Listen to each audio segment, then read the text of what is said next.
Hello everyone. So you did a certification, cost you thousands of dollars. You became a subject matter specialist certified in anti-money laundering. You applied for jobs. You got an interview call Monday morning, and you need to strategize. You need to know what different ways that you can convince someone or impress someone during the interview. Advanced level one. I didn't find any video on YouTube about it in detail. There are lots of generic videos. So only watch this when you get an interview call. Do not watch it just randomly. If you don't have a interview, call or email, you're gonna forget about what we're discussing. So this is for those who have a call tomorrow morning, next day, 2 days later, and they need to know how they can help convince someone applying for the job. Okay, so let's suppose you are a AML specialist and they expect you to, those interviewers, they expect you to help improve their workflow. First thing they're expecting you to know from you that can you help them improve their workflow, the financial institution that you're applying for. Comes multiple ways. You can help them improve their procedural framework, policy drafting, liaison with the law enforcement agency, liaison working with the collaborating with the quality assurance, internal audit, regulatory audit team.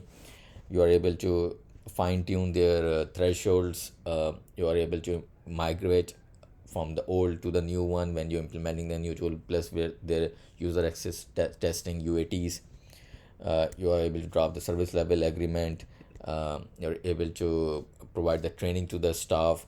You're able to work with the cross department functions as well. When they're drafting their procedure, you are able to be part of their working groups as well. So this is the management sort of a role where you have lots of years of experience working in a bank, and plus the compliance as well. So they hire you in a very high salary when you are able to help improve their workflow, the current organization that you're applying for. So if you don't have the senior management experience, second thing, they're expecting you to have some sort of solution, cheap solution to expensive problem. Expensive problem usually are the ones that cost lots of money with the tools, or expensive ones are the ones that lead to penalties because of the AML failure. So if your bank is unable to afford expensive tools, they expect you to do these things manually. That comes with different ways. You are able to help improve their the detection, prevention, and correction measures by able to identify suspicious activities without upgrading the tool, because the new tools are expensive. You don't have the budget for it. So your detection part, in the detection, prevention, correction, the detection part using the transaction monitoring tool is a rule-based one or is a statistical one. So rule-based one is usually the algorithm have if and then approach. Majority of the tools have the if and then, when something this happen, and then generate the alerts. This happen is basically minimum maximum threshold, any transaction between minimum and maximum threshold based on the look back period, frequencies, the transaction, type of transaction, mode of transaction, the type of customer segmentation, jurisdiction, frequency of the scenario of the rule, and so on. So these are called parameters. If they fulfill the parameter, you're going to generate the alert, which will be reviewed by the analyst, and then some decision making over those. Statistical one is the historical one. You try to find the similar customers doing similar transaction based on the previous STR or SSR that you have, SAR that you have filed. So it generates to quality alerts that your rule may not be identifying. So generally the AI and the machine learning ones have a combination of these two. Majority of the transaction monitoring tools, your Mentas, FCCM, SAS, Actimize, are rule based. You can do this manually, the statistical one. So help saves lots of money, and if you are able to convince during the interview that you have experience over that advanced big data analytical experience, you can help bank save lots of money. AML failure ones, that leads to penalties, can be prevention one. You're unable to make the right decision. The organization that you're applying for is unable to make the right decision because they don't have the expertise to form a suspicion. They can't identify pattern in the activity, can't identify anomalies, outliers. So if during the interview you are able to convince them through any of these ways that you have the expertise, you have the past experience over that, help you get a better job. Okay, last one is BAU, your business as usual. So you just review alerts on timely basis without high aging, make the right decision at the right time. This is your analyst level position, this is your management level position, this is your senior management level position.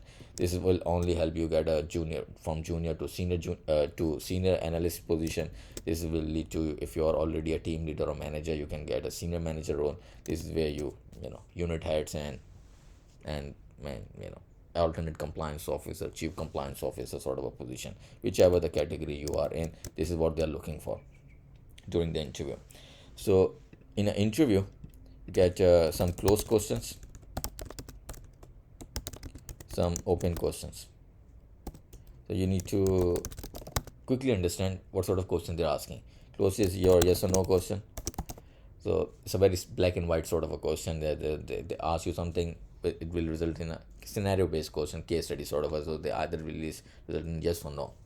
The open question, and sometimes they're going to behave during the interview, those interviewers, that it is a yes or no question, but it's actually not it's a yes or no question, it's a it depend sort of a question. So this is what where they test your knowledge.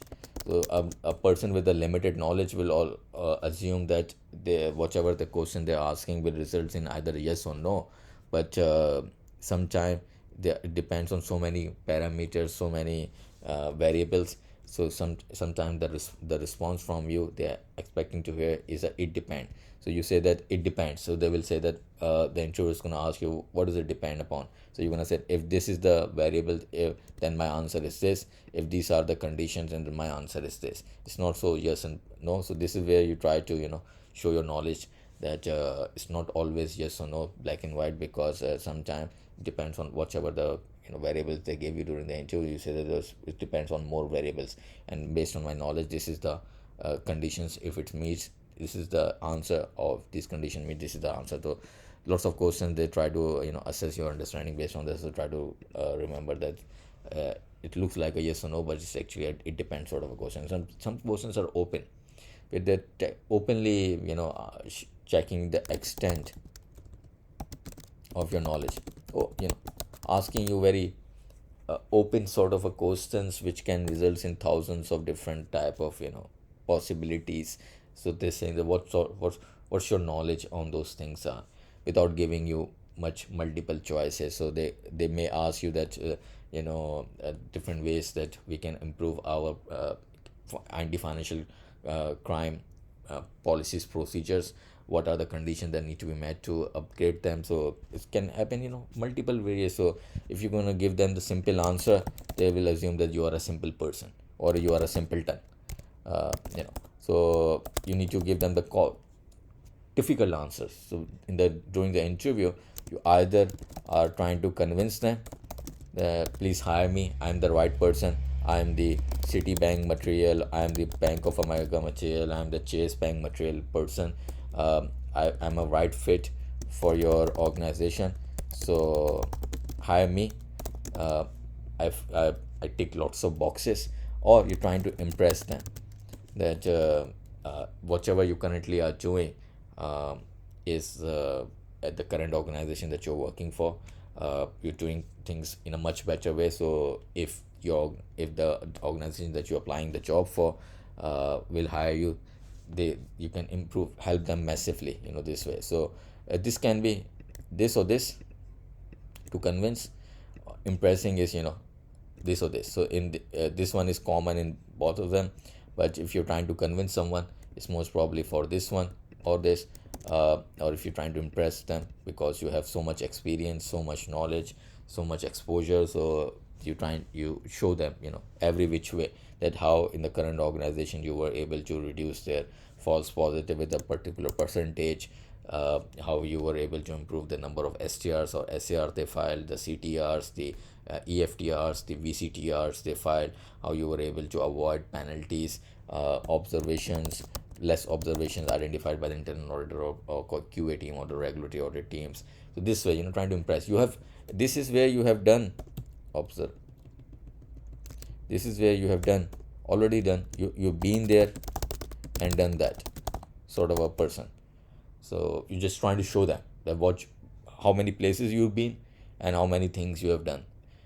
This is where you have not been to lots of places, you're not done, but you're trying to show that the profile that you have, if they hire you, you will be the right fit for their organization. So either you do this or you do that. If you're unable to do any of these two, you're not going to be selected for the next round of interview, unfortunately. So build some skills either over this is usually happen when people who have no or very low experience or less experience. This is where people who have vast experience in anti-money laundering, they brag about whatever they have done. So if you belong to this category, make sure that you are able to convince them for the senior analyst job, team leader or managerial job. Senior analyst, or or you better um, have lots of experience, lots of knowledge, lots of working in the tools to be able to impress someone. So make sure that you are you know what you're talking about. So we're going to discuss 10 different strategies in detail to help you during the interview, that how you can convince someone to get hired. With initially the first, the most important one. So first is narrative writing. This narrative can be alert disposition notes, STR narrative, RFI. So all about your drafting skills. So generally, uh, the most of the drafting that we do is alert disposition notes or case disposition notes. So those alert disposition notes usually lead to acronym P's. Um,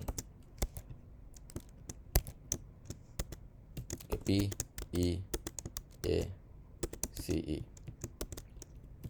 P stand for, when you're drafting alert disposition notes, stand for profile. So let's say in your alert disposition notes, there's one paragraph only. And then one paragraph, there are 5 sentences. For each acronym, there is a sentence, So your alert disposition notes have 5 sentences. So the first sentence, that when you're drafting the alert disposition note, let's say for the false positive, majority of the drafting is on alerts, and majority of those alerts are usually false positive.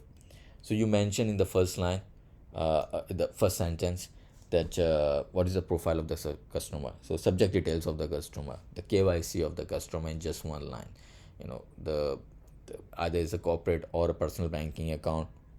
You mention when they open the account opening year, what are their nature, their source of income, source of wealth, the jurisdiction they belong to, the customer segmentation they belong to, those sort of basic stuff. Then this leads to event summaries.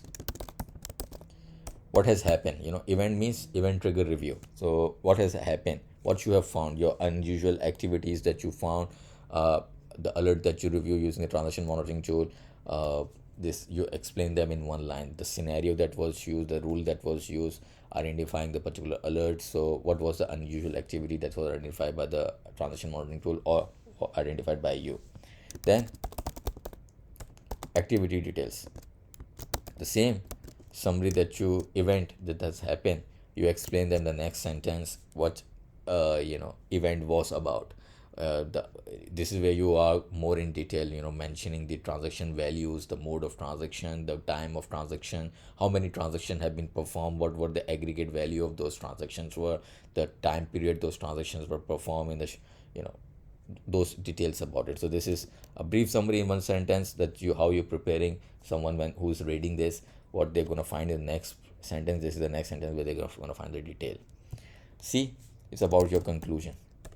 So conclusion, so what you saw and what you are saying, this is about, you saw something and you said something. So about a customer, you saw something, and this is what you want to say. This can be your transaction monitoring tool which saw something, which is the detection through alert, rule-based detection, through generating the alert. And this is where you want to say something. Your conclusion, when you saw something and you want to say, your conclusion in the one line is about, was the customer actually a money launderer? Were you able to form a suspicion? In the false positive cases, it's most probably customer is not a money launderer, but you have to be able to justify it, that if the customer profile do not matches or do matches with the with the customer's activity matches with the profile, you are able to use some words that help you save in the future. Like in our training session, I gave you the example about the Meta. Mark Zuckerberg last year in August 2024 issue a letter apologizing for whatever the censorship or the shadow banning they did in COVID-19 under Biden laptop and Biden administration, others XYZ things they did. So say you saw something, you said that the conclusion is in the one sentence is about the customer profile matches with the activity or not. The next is if you would like to escalate to the next step, either the filing the STR or not filing the STR. So this is option escalation recommendation. So if appropriate in different levels. So either you're gonna end it here. Sometime it can end to all file escalation. Anyway, so they are looking for your policy drafting. Sometime they when they before they invite for the interview, they do some written assessment. Send you the HR team is going to send you some case study. They just want you to respond back in 1 hour. So to check your drafting skills. Normally they stop doing that because of the chat GPT, AI and artificial intelligence. Lots of people were starting using that. Anyway, so drafting skills, so that they can check your drafting still during the interview as well verbally. First thing they are expecting you because of the your work of laboriously working as a junior or AML or senior AML analyst. Have you reviewed lots of diverse customers or not? Okay, next one is showcase data, data handling, and your analytical tools. So how many tools that you have used for and their user interface that you have thorough knowledge about, the transaction monitoring tools that you have handled, PEP screening tools, how to retrieve the customer's KYC, have you used core banking system, the T24, the symbols, are you able to use dashboards in a different way to run some queries automatically or to draft the queries using the dashboard, or do you know SQL or MySQL? Analytical tools is all about using Python, Power BI, Tableau for visualization. To wrangle the data you use Python. So what's your knowledge about it? And also the transaction monitoring tool, the FCCM, Manta, SAS or Optimize that you have used. So you convince them or you impress them that the latest tool that you, depends whichever, if you're going to most probably impress them with these tools is how you can improve the tool, how you can improve the rule-based detection. The convincing is about that you have the exposure, hands-on experience on those tools. Okay, third, fluency in typologies. You know all the different jurisdiction based, whichever the country that you are from, what are the typologies that are exposed to. You have knowledge about those typologies, and each typology is multiple different type of red flags. This is the disease, their symptoms.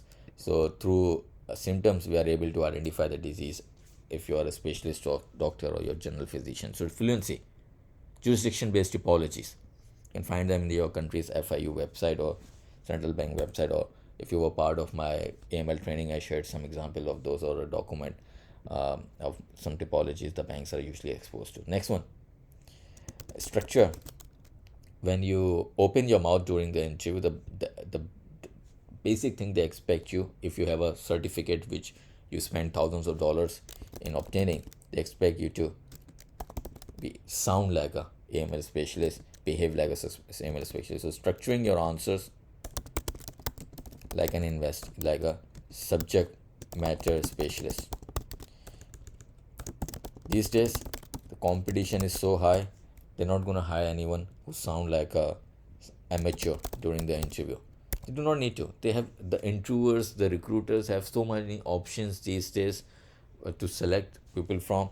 If you are unable to convince them during the interview that you are a subject matter specialist, that you will, then otherwise you will suffer.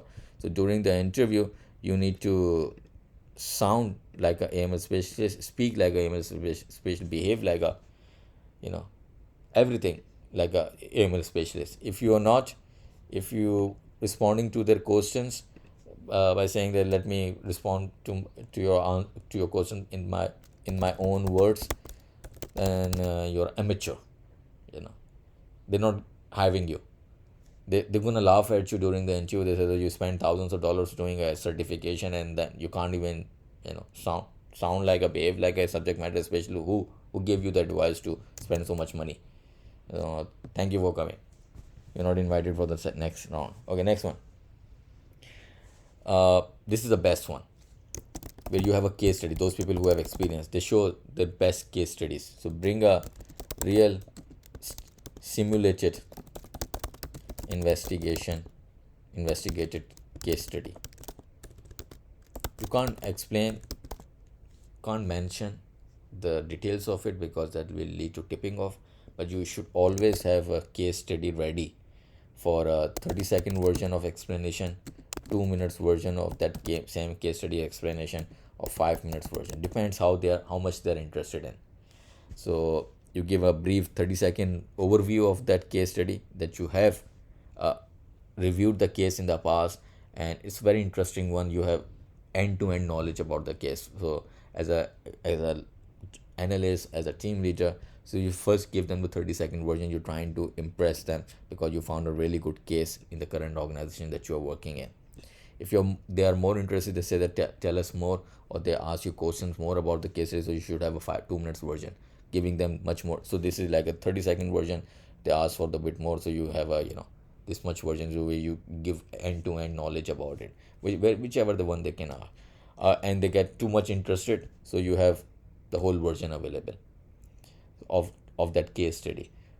What you identified, how you investigated the customer using internal documents, externally how you were able to use open source intelligence tool, you were able to perform some relevant media searches, analytical counterparty analysis that you perform, how you were able to deal with the different type of customers that you identify, their accounts that you identify, how you connected the dots between them, and if it led to filing the STR, were there bulk STRs or multiple STRs? So this is your comprehensive reports. If there were multiple accounts that you identify, that would lead to thematic inspection or thematic investigation.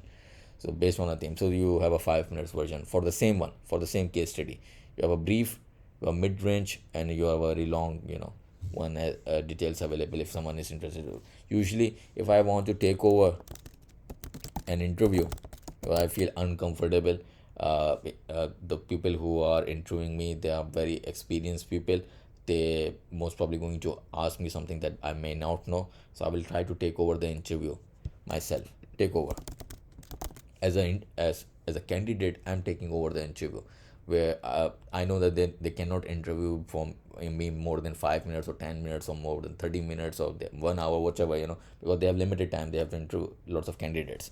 So I'll take over majority of that time by dictating how this interview is gonna go. I decided what topics that they will be. But when I'm giving the explanation, I give them the explanation where give them the clues that the next, when I stop talking, they will be asking me questions about those clues, or asking questions about the topics. So when you do lots of interviews, you get to have exposure to that how you can take over the interview. I'll explain this in the last part today more about it. So when you have case studies like this is one of the way you can take over the interview, because you give them the juicy information that they're looking for, without tipping off. So just this is where you have lots of experience. You're trying to impress them based on very good case that you identify in the current organization that you are working in. Okay, next one. um, Prepare uh, prepare for scenario based questions. So sometime scenario case study based questions, if they give you brief case study, they want you to respond them by saying yes, either we are reporting the customer, no, we didn't find anything. So it's not that black and white. Explain this at the start of this video, that it's usually they're looking for your knowledge, that how multiple variables the decision making is dependent upon. So if you're just gonna say yes or no, it means that you have very limited knowledge. You're just a junior level individual. If you have reviewed diverse customers, you may know that it's not just about filing the STR on a customer on just based on limited information about you. Need to find more external information to then decide that if the customer is laundering money. You need to escalate RFI to decide that how the customer is going to respond. And RFI leads to lots of other complications as well. If the customer playing delay tactics, if the customer is unreachable, if the customer is cooperative but unable to share information that you're looking for, or customer is being manipulative or something. So scenario based questions, sometimes those scenario based questions can be an open question where they give you a scenario which some case studies, and you since they're asking you the question verbally, you need to be very sharp what information they're giving you. When they're asking the question, you observe, you collect all this information, you assess, evaluate, process this information, and then respond to it. If you're going to miss out on something that they wanted uh, you to do not miss out because of a very critical information in the question that they're giving you verbally, you won't be able to convince them to be the right person. Sometime in those questions that are open questions which lead to lots of multiple situations, the testing your vast knowledge, if you have that vast knowledge or not. So within the scenario based question, which they're not asking you to lead to yes or no in the conclusion of either reporting or not reporting the customer, they sometime in a open questions of the scenario based, they're checking your knowledge. Sometimes it can be detection based questions, like they ask you that we give you this case study, what rules or scenarios that we can use in identifying those. So it can be multiple different. If your customer's the suspicious activity is unusual activity, is very general oriented, means that it's just high volume of transactions with lots of multiple counts of those transactions. So it can be identified by multiple rules. So you need to know all of these rules that you have remember the names of and how they actually work, so you can name all of them in order to identify all of those red flags that are mentioned in the case study. So checking your knowledge, make sure that you do not you know portray yourself as a limited knowledge person. Otherwise, there are multiple options to hire people. They do not need to hire you. Your job is to convince them. They're not looking for you, you're looking for them. You're looking for them to improve your salary. They're not looking for you because they have lots of people like you to hire. So you first of all, you we do, you haven't done a Harvard University degree or Ivy League degree, or these days there's too many people out there with the Ivy League degrees as well. So when they apply, so recruiters also have lots of options to hire, hire person from Stanford, hire person from Cambridge or whatever, or hire someone from the Harvard or something. So multiple options. And you may not have multiple options, and you make sure that whatever the interview calls that you get, you are able to convince them to hire you and convert them into a job. So prepare. You should have a case study.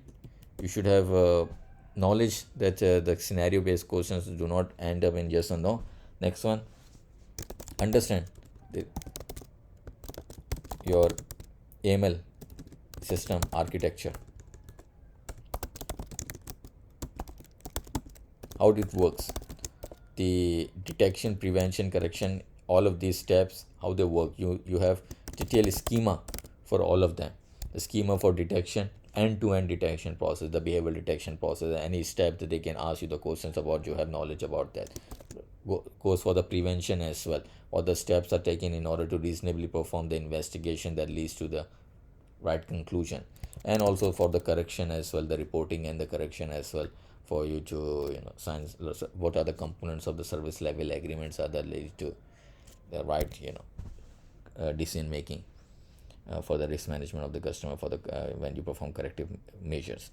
So you have knowledge about the case management system, you have knowledge about the rule based detection models that we use, you have the timing techniques as well, that how you can make the right decision at the right time, what each steps require you to the time that is allocated for each one. When that alert is generated, the time is given to take the alert into your ownership, from new alert, from new to open alert, and then how much time period that you have when you have started the investigation, to close it on a timely basis so that you don't have high aging and so on.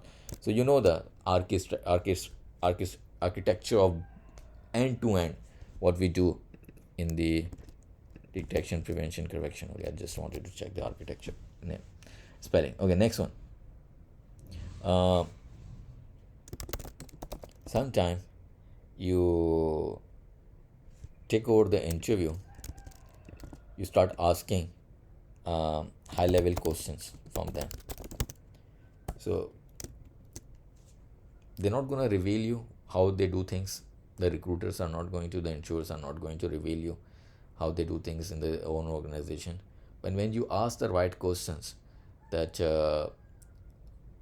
can convince them that you are the right person. So let's suppose you say that you ask them that do you use some dashboards in extracting the data, or how do you extract them? So they say that they have a automated process, or they just say that we have a manual process. So if they say the word that they have a manual process, so you can convince them by using by your skills on SQL or MySQL, how you can improve their manual process. They say that we have automized, we have dashboard to extract the data.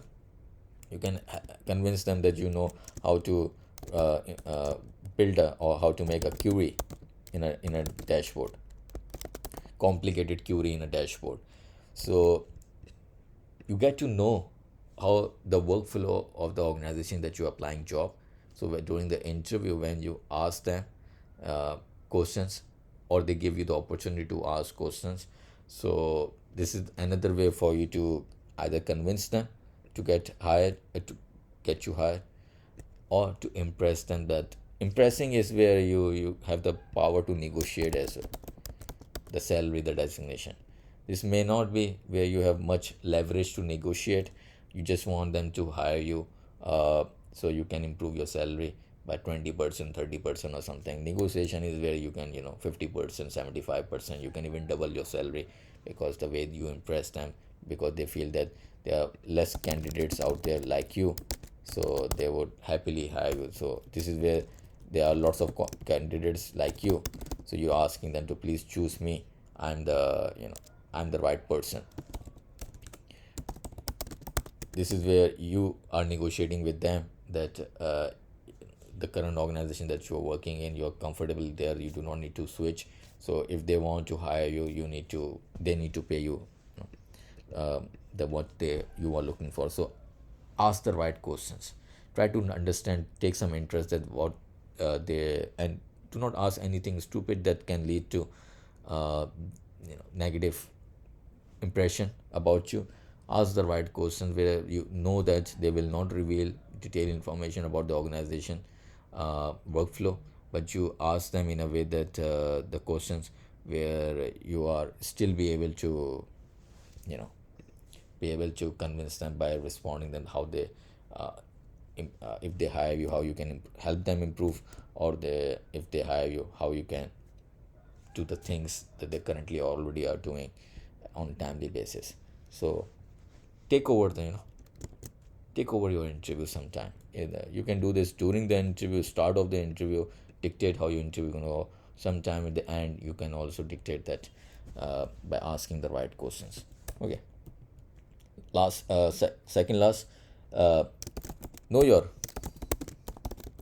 regulator expectation, regulatory compliance. Regulations from the central bank. You can quote them. Quoting. You can, if they ask you any questions on those, so you download the regulation from your central bank's website, put it on ChatGPT, ask the ChatGPT to summarize it in just 2 or 3 pages. Remember those, what the expectation, the regulations are, AML regulations, the anti-money laundering law. Especially they cannot quote you exactly the law, the clauses of it, but you should know the names of those law. Again, in EU they have, for the cryptocurrency, that Mika one, the Torah one as well. So at least know the law. And lastly, the best practices, the best way to do things internationally through World Rules for Group, through Basel and so on. So the recent publications, what other updates in America, in Europe are happening that may lead to some changes in your country as well. So basic knowledge about those local and international expectation from your bank. If your bank is part of the, so if your bank is a multinational bank, or if your bank is part of a organizations, so your bank is also expected to follow those through best practice. Lastly, avoid giving stupid statements. Stupid statements are when the people have very low knowledge. They say that all PEPs are higher risk PEPs. They say that all customers who have high turnover, unusual transactions lead to STR. Uh, Avoiding it, the flagging cases that do not need to be no need to be flagged. Escalating RFI then doesn't need to doesn't require you to escalate cases on a RFI. No, do not escalate level 1 to level 2 or level 2 to level 3. There you're gonna end up wasting, if they hire you, you're gonna end up wasting lots of their time, of work time, or your own time, your land manager's time, by escalating the cases that do not need to be escalated. So you should not assume that uh,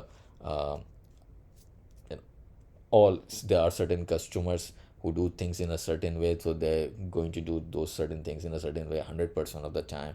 So this is where you are showing your limited knowledge, your confirmation bias, where you only want to see something that you are interested in seeing, and you're not seeing the whole picture, or only want to listen something that you are interested in listening, and you're not listening what someone is trying to explain you.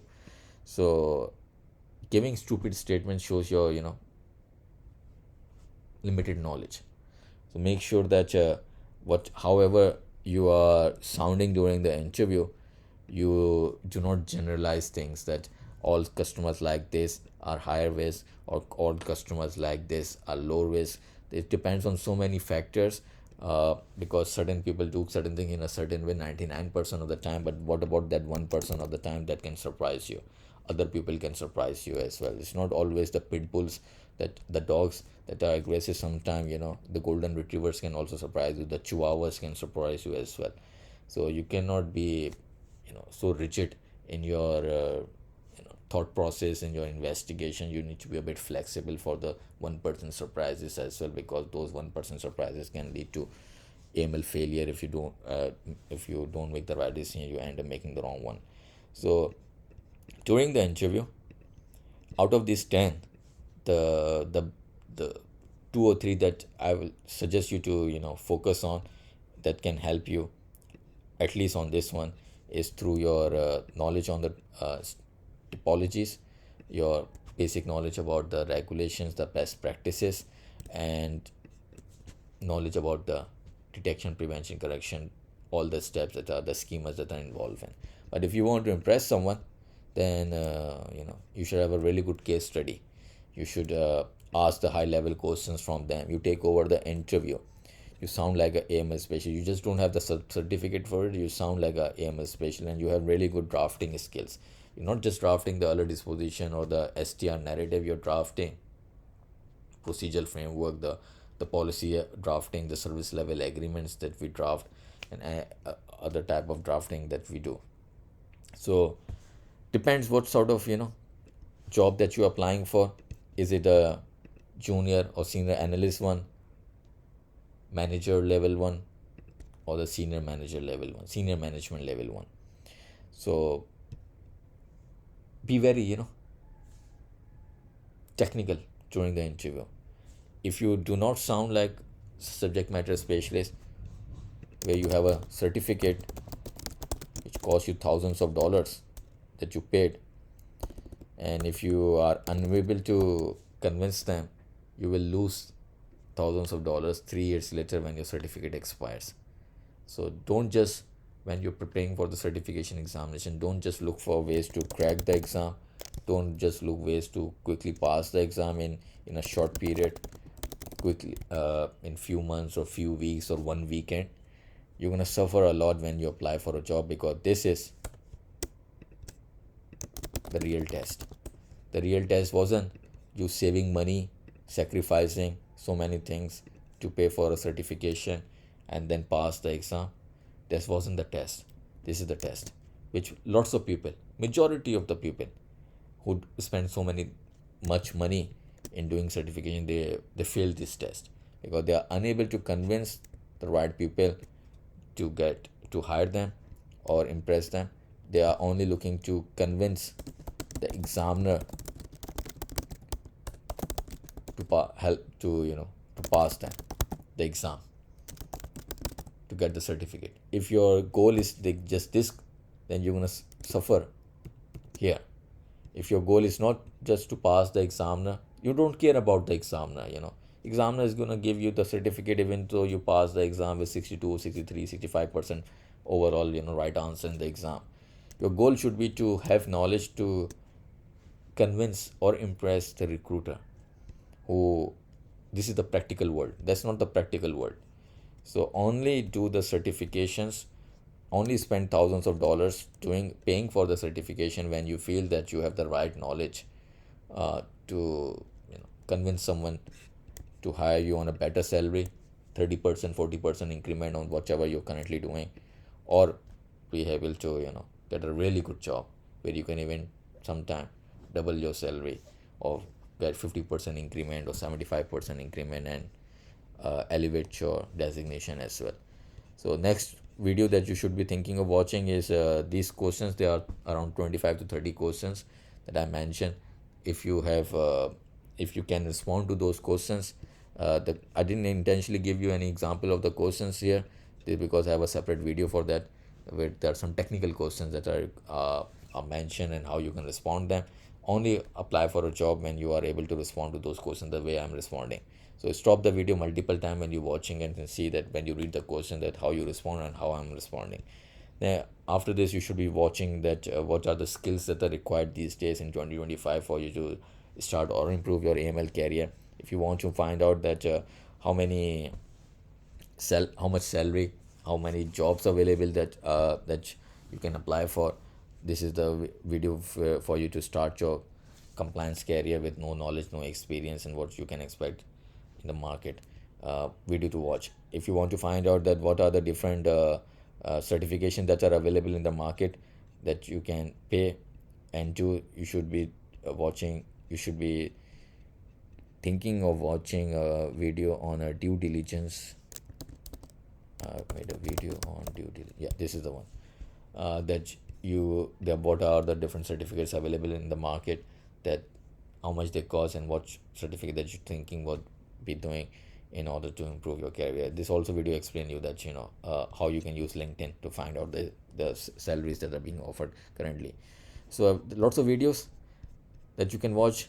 There are lots of people who have from different countries have made videos who attended my training program, that can also give you an insight how they found out the training and also how they have improved their career.